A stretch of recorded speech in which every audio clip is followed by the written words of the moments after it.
teams, Wolfie, CRR, and Kenzel sitting in third place, trying to say, wait a minute, not so fast, Mongrel. We are going to contest you, and we are going to have a chance to win. But it's going to require a huge effort to dethrone the Kings on top, Sundown. And we still need to see them go down. However, Janus on his feet, despite Andalux being up to the second place team, at least still getting up to fifth. That's what the top trios do the best in the game. They manage to find a way to eke out these placement points. We've talked about it, that Europe has kind of been the run of the Lone Ranger of the final moments. And if there isn't a trio hip to hip, then there's an opportunity for the clutches to come through. But right now, on the low ground, you have one of the most dangerous trios who is hip to hip, as Hen will go down there. Deceptos following in his feet right away will signal the end of that trio, but Wolfies is at the back of the storm. But at the end of the day, the story of EU, time and time again, E11 Tayson, the Chapter 2 Season 3 solo winner, Liquid Mitro and Mongrel on the high ground running it out. It's a 3v2. They have 11 eliminations, and at this point, it is a battle for second. There is no way, unless there is a monumental ruin, that with the way this trio is playing so far, anybody will be able to catch them or repeat this performance. And this is why Mitro drops down. Tayson and Mongrel shooting fish in a literal barrel of the zone. 13 eliminations, 38 points. You know they're feeling it when Tayson edit downs Mitro to be the ultimate swanton bomb off the top rope, getting the big-time elims and the victory royale. Sundown. Wow, man. We all question, will Mongrel, Mitro, and Tayson have a successful hot start in day 2? And that right there, with the great consistency in that opening games, proves that they have a great chance of walking away to being that FNCS Trios champion. 55 points through the first 2 games. This trio is averaging now just over 25 points a game. That's a victory royale with nothing else. This run is nuts, but we're going to send it on over to Zeke, Shio, and Reese to show us how good it really is. First game jitters, no. Thank you, Reese. Thank you. Number 1. Listen, first game jitters are gone. The trio cracks back. I can't believe it. And these guys did a perfect job of calling this out for us, right? Tayson being your solos invitational FNCS champion from Chapter 2 Season 3. Coming in, you've got the veterans, the pioneers, Mongrel and Mitro. You slam them all together, and we may very well be looking at the next FNCS Trios champions. Let's take a look at these leaderboards. Look at this lead, gentlemen. It is monstrous. 186 points to 122, and these guys have 3 victory royales. That's incredible, actually. 64 points in the lead.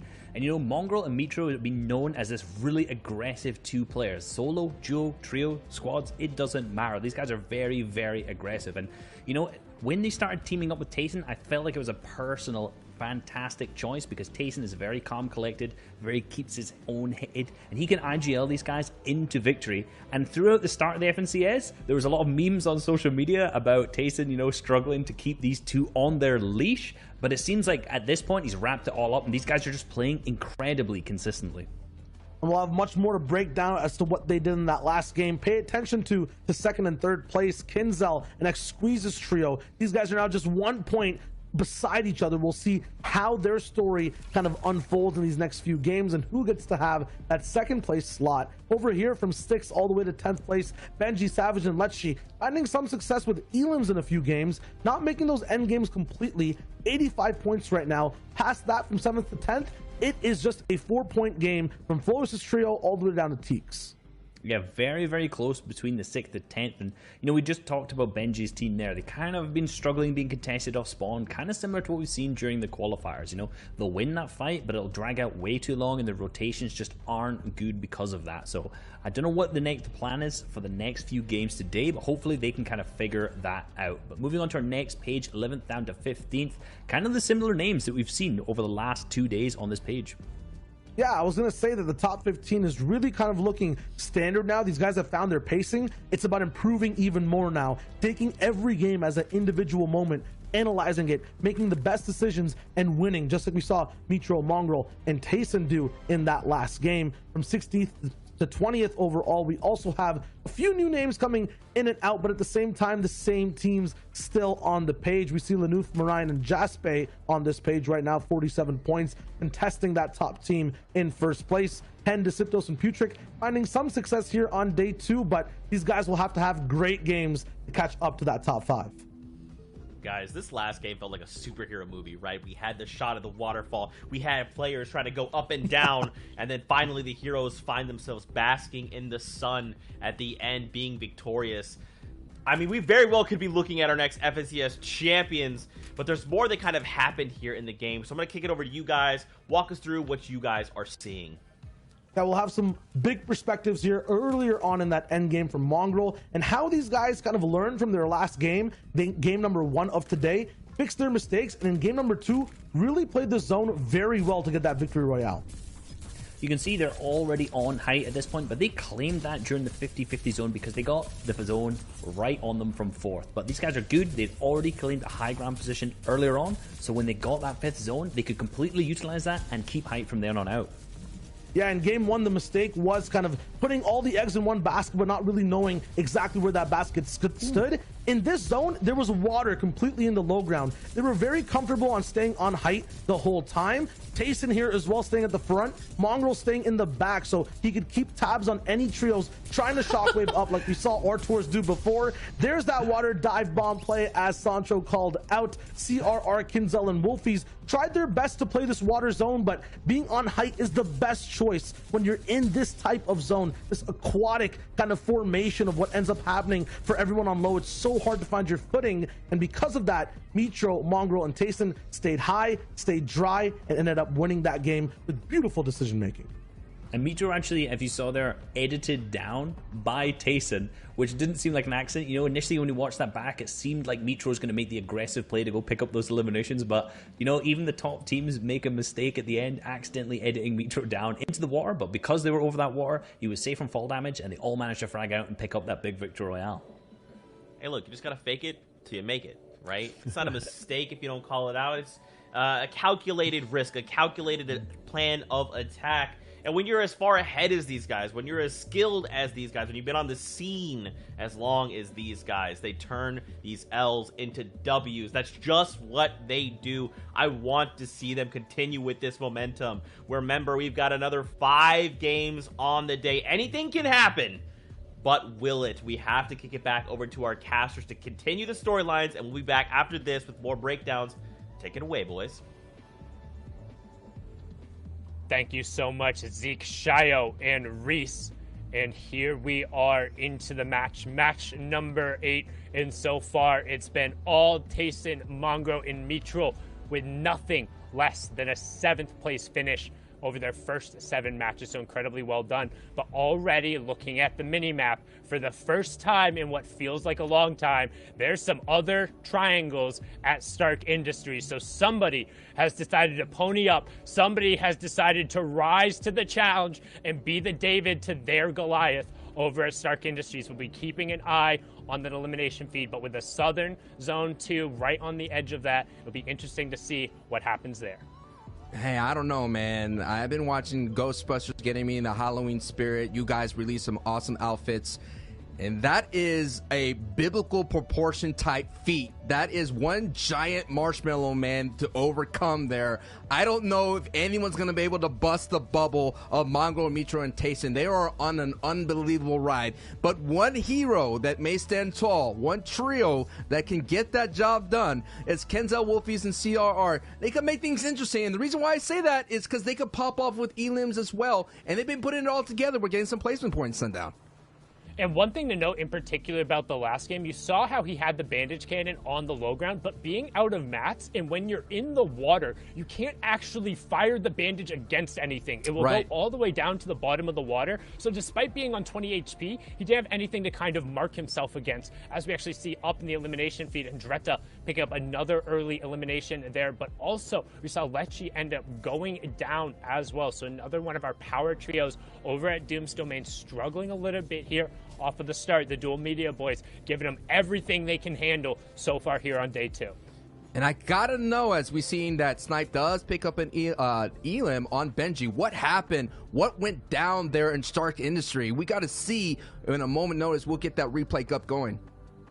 Yeah, and that was Benji's full Elim as well. Their trio is down. You keep an eye on that top left corner now, as we're going to see. It's Anas, Thomas HD, and Flick. If there's anybody to rise to the challenge and go after these guys, it will be them. You can see Anas already holding on to elimination. Flick finds Mitro off of the start, and not only that, but the power weapons in their hands. You can see Tayson tries to make a little bit of an escape here, but you know they're going to ride that one down right away. Big white tags coming out there, and Flick, who accounts for 75% of this trio's eliminations pre-round or pre-zone 5, is going to find his second one here, and they're going to wrap up for the first time in this tournament. Tayson, Mitro, and Mongraal go down with 0 points. They had never finished lower than 7th place before this, and that was all the way back in the first game. So now, all of a sudden, that battle for 2nd place, everyone else gets that one opportunity to kind of, I believe the technical term is, shrink that leaderboard gap just a little bit. Oh man, and that is the story that we have now developing. I took a look at Twitter, okay? I took a look, and Flick, all he tweeted out was a demon emote. That's all, emoji. That's all he tweeted out.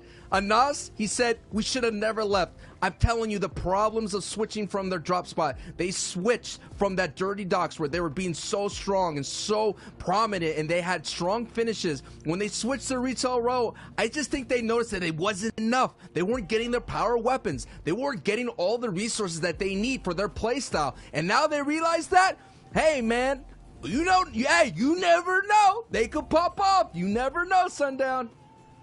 And we've talked about it before as well with this trio coming through. One, they're incredible in terms of their playmaking ability. Whether it's early or late game, we've seen Flick just kind of let running. They also get a nice little Llama 210 pick up there, some extra maps, extra utility. Not that the Stark Industries team will need it after that fact, but I mean, the playmaking capability. But on the flip side of that, let's talk about kind of the mental check that's now going to put on Mitro, Mongraal, and Tayson. Huge. Because for this entire competition, they haven't had to worry about sitting there in queues. They haven't had to worry about thinking who's going to come there. They haven't had to game plan something else. They haven't had to prep for somebody to come challenge them. Now, all of a sudden, not only are you eliminated in 30-second with 0 points, you have to sit there for a half hour, watch everyone else play outside while you're stuck there in jail. No more games for you back in the lobby.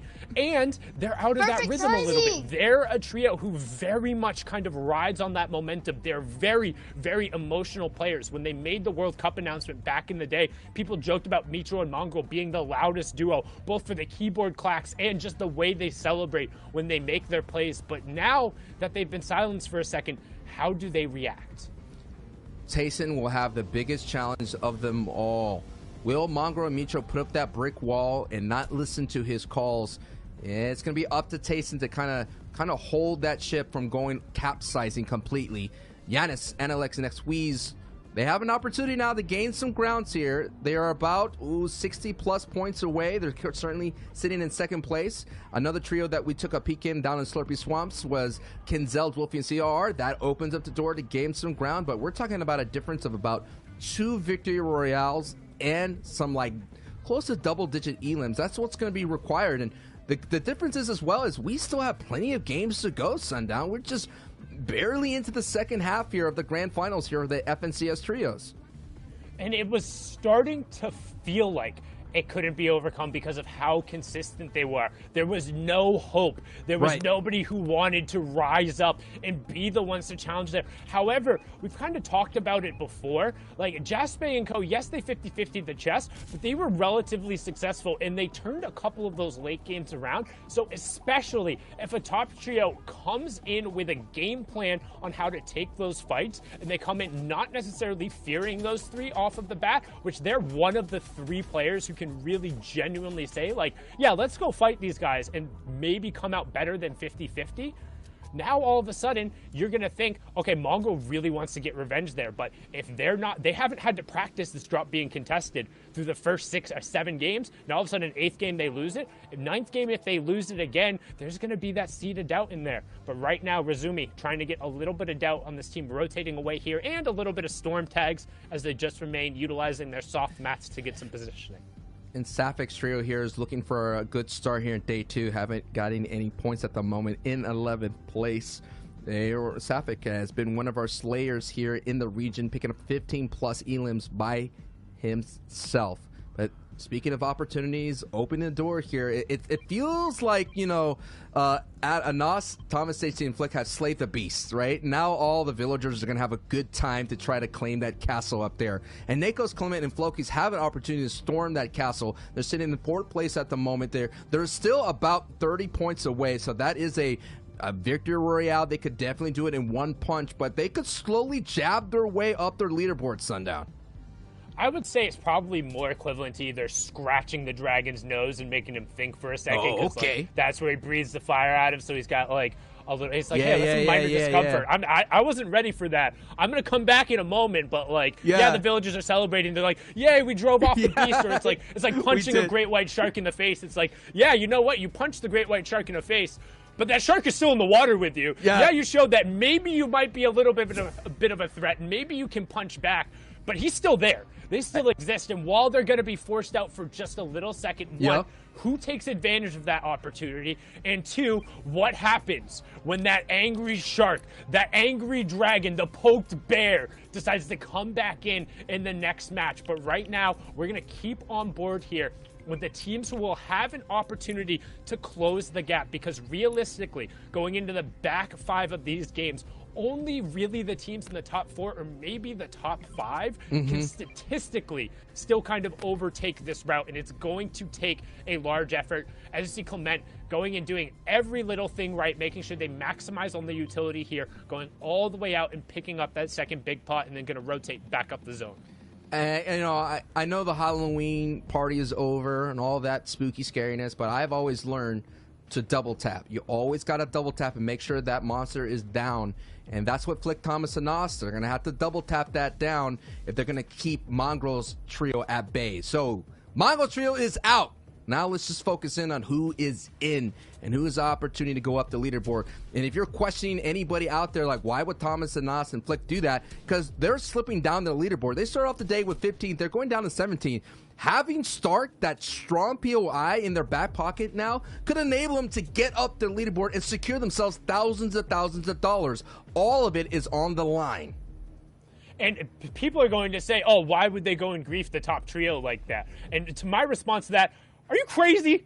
Are you crazy? They're competing to try and be the absolute top mark. Yes. And if this is a trio who is more than capable of winning games, especially when you see Thomas and Anas enabled with shockwaves, that's kind of what you really need to take away. They have to have a reliable way of getting the late game utility. That's how they've won their games. And if you can go Stark and guarantee that, yes, you have to fight one of the best teams in the entire game to get them.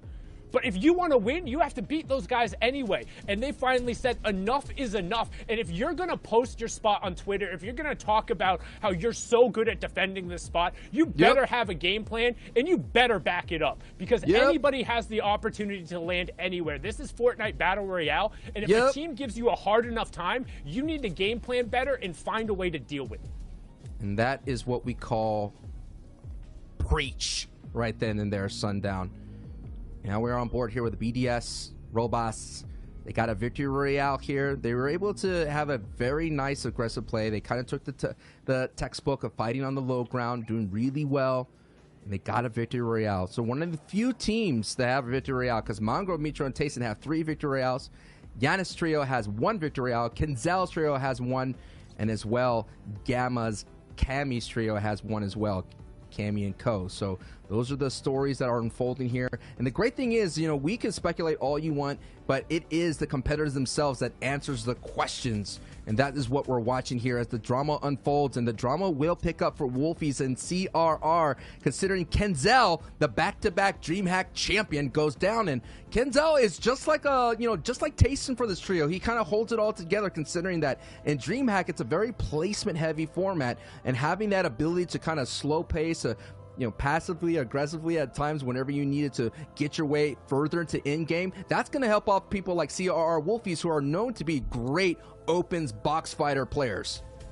But right now, we're keeping an eye on that Storm Surge threshold on the right-hand side, just above the map. We talked about them being below it. Well, the key snipe there coming from that World Cup runner-up there, the young controller player from England. Wolfies finding a great tag and a sneaky little bullet in there onto Kira through the window, just like a true sniper would.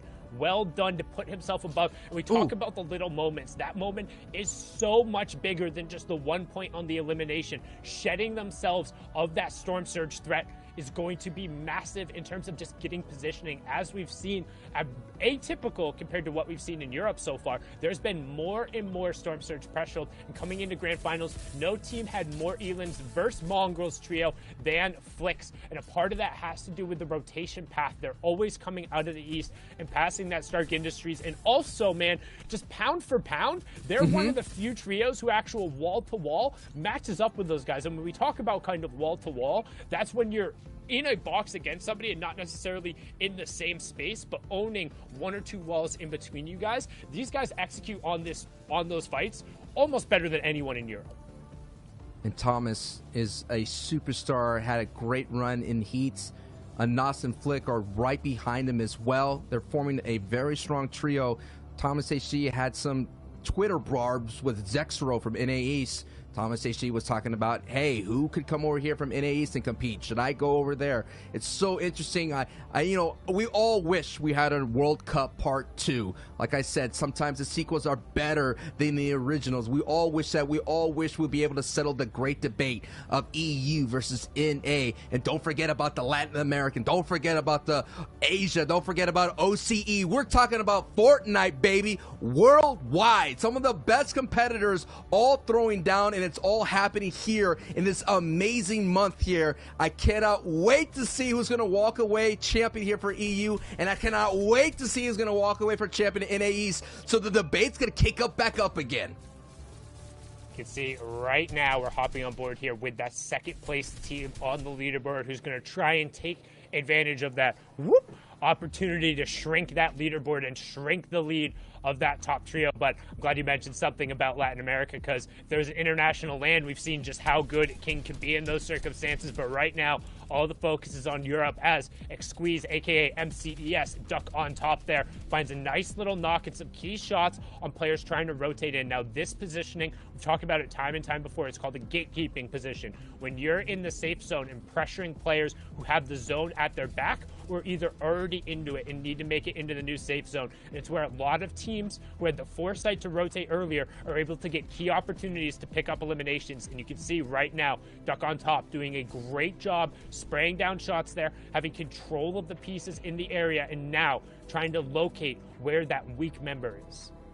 And we're seeing already the rest of the lobby, seems to heating up at the right moment. Hen picks up a knock right there in the Elam feed, so that's going to be huge for them. Now that we know that the big monsters are out of the game, that's just going to make everyone play a little bit more loose. It's like all of a sudden the parents are not watching anymore. The kids are going to run rambunctious. The Rugrats are going to do what they do best, and that's going to be an opportunity that they have to capitalize. You're going to have a big pop-up game here if you're Analyx, Xqueeze, and Giannis, if you want an opportunity to get that first place. And I mean, we're all going to have to keep an eye on. We talked about moments leading to bigger moments, and that moment of the opening engagement from Thomas, Flick, and Anas getting out Mongrel is causing so much waves throughout the entire time. And look at that. Analyx, Giannis have someone on the ropes in that back half. Let's take a look at the overall picture here and see who's going to have a strong position going forward. This is going to be a very interesting in-game, considering we have a lot of water and Lazy Lake POI in the distance.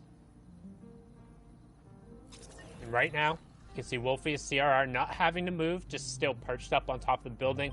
Lanouf, Moraine, Jaspe, the other team who had originally contested over at Stark Industries, but not brave enough to go over there in the grand finals, posted up Getting a nice 360 view here. Shout out to the observers, by the way. They've done a great job catching all of the action and giving us some of these beautiful shots. So you see a nice little double ramp rush coming out from our second place team. That to me indicates that that fourth zone was revealed, and they're going to try and get priority over that entire western side, and a good push from them there. As we see Floki also pick up an elimination onto Swag. So the French trio continuing their tradition of picking up more elims than normal in the mid game, as Andalex in another one of those gatekeeping positions here, priority high zone. And I mean, the reason they're packed around the outside is that fourth circle. So we have half in, half out right after this. And this is a strong gatekeeping opportunity. The only danger they risk is getting sniped returned. And that kind of return to sender type lethality is going to be so dangerous to deal with. But they're sitting good. They're covering angles. And almost someone kind of almost out of nowhere, kind of peekaboo, Jack in the Box, took a shotgun blast for Andalex and kind of woke him up for a brief moment. You got to be careful here. You have those edits open. The greed sets in. And we've been seeing time again, Benji gets sniped in the back various times. We saw a highlight where Thomas HT was able to sneak up on him and they had a harpoon snipe play. Hey, that greed could catch up to you. You have to be sure that you have all your angles covered before you move on. But look at this, Sundown. A max rotation pull. And this is going to be tough for Andalexiadis and Squeeze, considering that there's a lot of people in their way for making this rotation.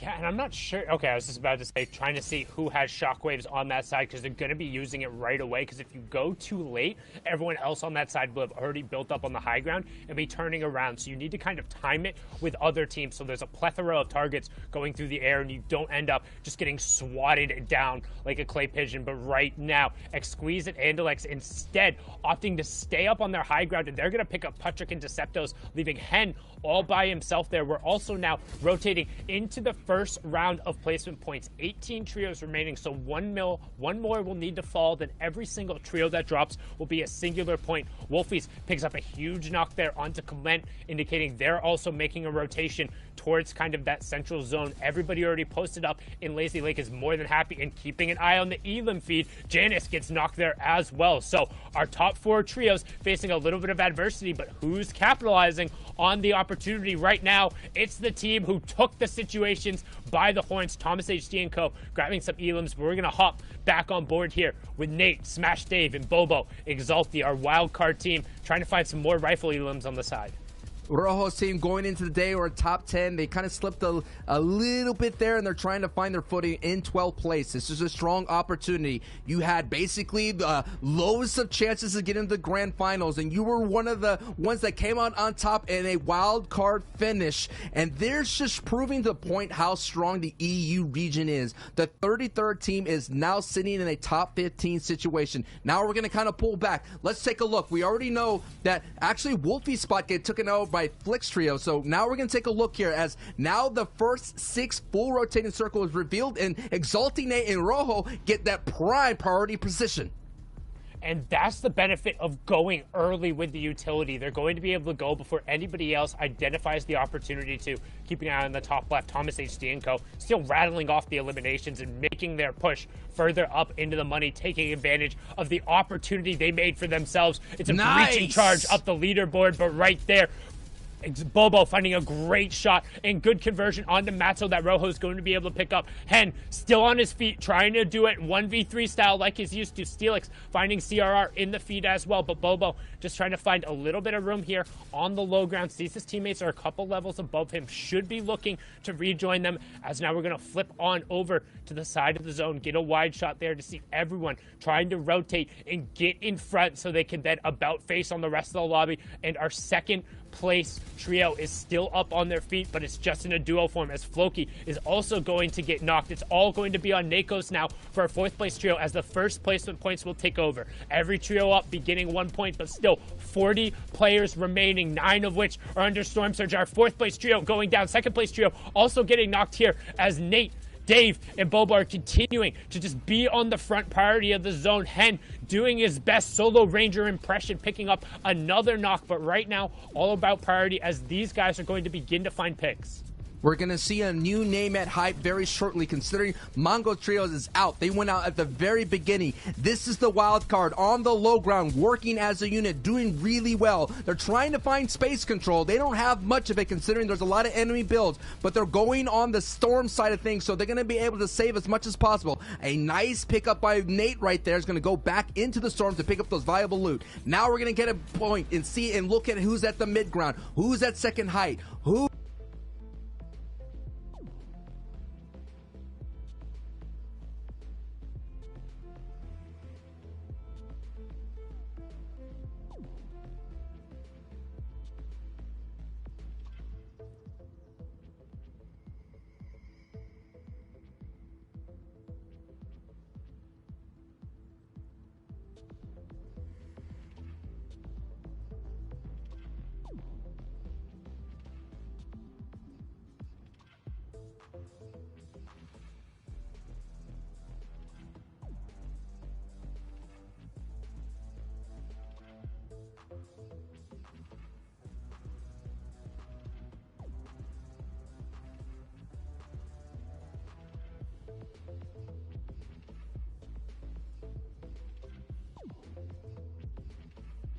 who's at second height, who is our weapon. He has some crash pads, so he can cause some destruction. And now Nate is going solo dolo. Steely picks up an Elam, Heatsy picks up an Elam, and Steely and Hen picks up a knock, and Hen is still up, and Nate picks up an Elam. Everybody's trying to capitalize that, knowing that the big dogs are out of this match here, Sundown. And Hen finally going down the solo run into the top 10, but Nate says, I'm Mr. Solo Dolo himself. Crash pad up on the high ground, gets Antarak, and we saw SLQ had a brilliant kind of tactical performance yesterday, hiding in the tree there for their second place, so some high ground control, but again, textbook from the top down. When they're given the power position, they're taking advantage and trying to storm up the leaderboard. Thomas HD flicking it off on the high ground and nothing to do now. And Sweeze is out, so that is the second place team going down, getting eliminated. This is Thomas and Anas and Flick's world to be able to bolt themselves up their leaderboard. This is the strong opportunity to do so. They already have, look at that, double-digit elims, 11 elims. This is going to be such a strong game from this trio, and now we're in a top 4 situation. And Flick, Anas, and Thomas HD has initiated the spread, the split, the deadly split that a trio could initiate and rack up a lot of elims and cause disruption. And Flick has those crash pads as well. He's going to be able to throw them down and cause more disruption on the low ground. But I want to see them execute and close out this game. Too many times during the qualifiers, they'll be in this position and it'll slip away in the final moment. And if they want to put themselves in the money, if they want to unseat Mitro, Mongo, and Tayson all the way, not just from the landing spot, but from a miraculous run and unseat them at the top, they have to get all the elims in the victory run out. Anas finding Flois in the side. Thomas making sure he's all the way up on height, and he has a shockwave to also throw down on the low ground. Gonna continue with the crash pads, sends up Anas, but Flick goes down. They're gonna put the heals onto Thomas, and then Anas is gonna go down and try and close out the match. Challenge comes up, but a big 75 tag coming through. Here's the thing, Anas is down 1v3, but the tick is gonna end up coming over. Centric is in the zone, he has the healing pads, and Thomas HD clutches it up there. Well done, Louis, going down in 15 eliminations. That was awesome. Unbelievable. It is grand finals. It is hype. We are going to need a leaderboard check. Zeke, Shio, and Reese, what you got for us? I'm sorry. Did Thomas just full send it with no build?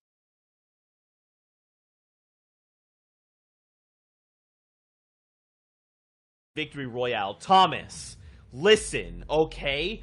These are the plays. I cannot believe it. Also, the casters talked about it. This trio swapping it up, saying Mongrel, Mitro, Tayson, no longer. We are the new Kingslayers on the turf. We will find you on your POI. We will claim it as our own, and we will walk that through to the Victory Royale. A massive 40-point game swing, and now they are looking to contest in that top spot. Can they keep doing this, though? Shy, if they could keep this going, if they could keep shutting them down, we could see them walk away the victors.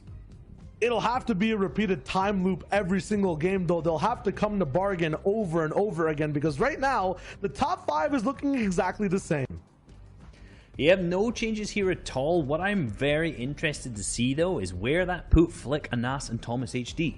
These guys really were not performing. They were down at 17th, and up to their own standards, these guys are definitely a top 5 team. However, where's this put them? And here's our answer. 6th place after that. So that's moved them up 11 spots on the leaderboard, just from one Victory Royale with 15 eliminations. Another team that we've seen moving up here there was Nate, Bobo, and Exalty there as well, down in 10th. These guys have moved up from 12th. I meant Rojo instead of Exalty. I said his name twice, but these guys are fantastic. They've moved up there from 5 eliminations 5th, and we saw Nate going into a little bit of a solo endgame. He came 14th in the solo FNCS, so he's capable of that clutching, and that was really showing there in his gameplay. Yeah, but Sundown said it best. It doesn't matter how many elims these guys get or if they just get the Victory Royale. It has to be everything. It has to be a combination of both in one game, done multiple times if you want to hit that top 5. Even with such an impressive game there from Flick, Anas, and Thomas HD, it only puts them in 6th, and they were all the way down here from 16th, 15th to 20th. So any of these teams, if they want a shot to push forward, get there in the top spots at the end of day 2, have to play perfectly repeatedly, and that is a tall ask. Yeah, you know, some of the teams that we've seen here, 16 to 20, I kind of mentioned it last time. They're just struggling that early and mid game. If you look through their game history, a lot of them are going around that 25th, 24th slots. And this is, if you see this in the leaderboards, usually means that they're going down to Storm Surge. You know, they didn't have enough tags, and then they have to try and take a dumb fight that they didn't really need to. Yeah, but now we have a little bit of a tournament on our hands, because it's not guaranteed that the first place team of Mitro, Mongraal, and Tayson has a game to play every single time off drop for free. Stark Industries is one of the most polarizing drops that can fights where they just end in a matter of 5 seconds. Guys, this is very scary, because you got to think about it. This time, it went Thomas and Trio's way. But this next game, especially if they're looking to contest them game after game, if they are the ones that fall and then Mongraal, Mitro, and Tayson turn around and get a Victory Royale, this could really stunt their overall placement and like lessen the amount of prize money they could walk away on the day. We have a tournament on our hands. You said it the best. Now let's talk about what we have watched in this game, the change up of the drop spots. Break it all down for us. It was Thomas, the hype tank train engine we were looking at in that last game. From the beginning, we saw it happen on stream, but let's look at it again. Making the last-ditch effort decision to contest one of the strongest spots on the map, to contest the first-place team, and win it without anyone going down. My goodness. And you know, Anas tweeted that they were going to be landing here for every single event once the place was actually initially put into the game. And they didn't really hold up to that. However, we've just seen Anas on Twitter retweet it saying we're landing here, and this was clearly the forthcoming of that, because they landed and they popped off big time.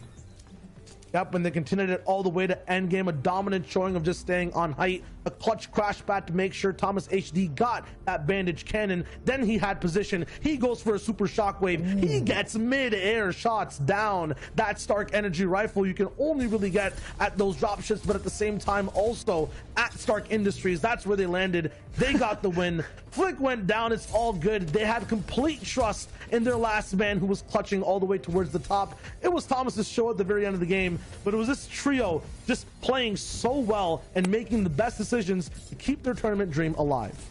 It looked like there was some baby oil on the low ground there, because so many teams all just fell at the exact same time going down. But Thomas HD, you can see the huge shockwave up there, and using the Stark rifle, kind of like Shayo mentioned there, has really good accuracy from the hip fire. So while he's shockwaving, he's going to be able to hit those shots like that and pick up that big Victory Royale easily. I just can't believe it. Just watching it back, it's like, dude, the confidence that Thomas has. And we were kind of talking right before we came back. It's like, Thomas, you've been in this situation before. You know what you need to do. And he's just so comfortable. For him, it looks so effortless, because in these times, he knows he can clutch. There's no fear. It's just, we're going. We're going to walk forward. We're going to find the Victory Royale, and we're going to push ourselves closer and closer up to the top. I am so excited that this could be happening. I'm very scared to watch these trios fight it out again, because again, it may not go the same way. It may be very different. We'll have to see. Fortnite fam, we're going to go to a break. When we return, the final 4 games and inevitably our new FNCS Trios champions. We'll see you guys in 5 minutes. Come back. You won't want to miss it.